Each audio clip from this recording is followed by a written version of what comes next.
High বন্ধুরা, চলে এলাম আবার একটা নতুন ভিডিওর সাথে। কাল ছিল আমাদের পাড়ায় শীতলা পুজো এবং দেখতেই পাচ্ছ কত সুন্দর করে শীতলা পুজোর আয়োজন করা হয়েছে এবং রাতের বেলা ছিল একটা ছোট্ট করে খাওয়া দাওয়ার আয়োজন। তো অনেক লোক আমাদের পাড়ায় এসেছিল এবং আমি খেতে যাইনি অবশ্য, কিন্তু চলে গিয়েছিলাম একটু এই আনন্দটাকে উপভোগ করতে, দেখতে লোকেরা কত মজা করে মায়ের ভোগ খাচ্ছে, কত সুন্দর করে সবাই আয়োজন করেছে এবং সবাই কত আনন্দ করছে। আমি এটাই বলবো, ভগবান সবাইকে ভালো রাখুক, সবাইকে সুস্থ রাখুক, ভালো থাকুক সবাই। যা গরম পড়েছে এই শীতলা পুজো নাকি সবাইকে ঠান্ডা করে, সবাই কুলো নিয়ে বেড়ায়। তো দুপুরবেলা সকালবেলা তারা কুলো নিয়ে বেরিয়েছিল এবং রাত্রিবেলা একটা খাওয়া দাওয়ার আয়োজনও করেছিল।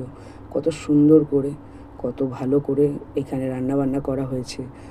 সবাই কত আনন্দ করছে, মজা করছে এবং আমাদের পাড়ার সবাই কত এটা নিয়ে এক্সাইটেড ছিল এবং সবাই খুব মজাও করছিল। দেখে মনে হচ্ছিল পাড়ায় আবার একটা নতুন কিছু হতে চলেছে।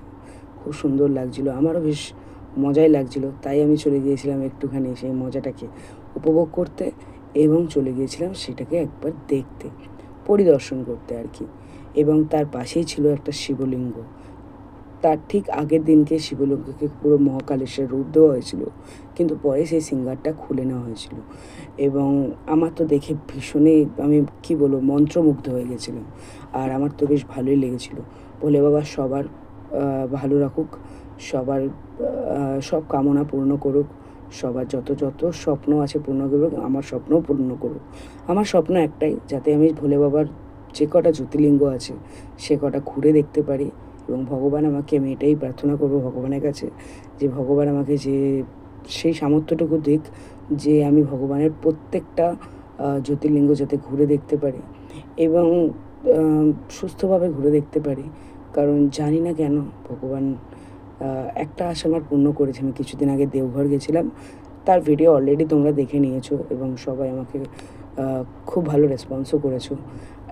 এই ভিডিওটা ভালো লাগলে একটা লাইক, কমেন্ট, শেয়ার অন্তত করে দিও প্লিজ।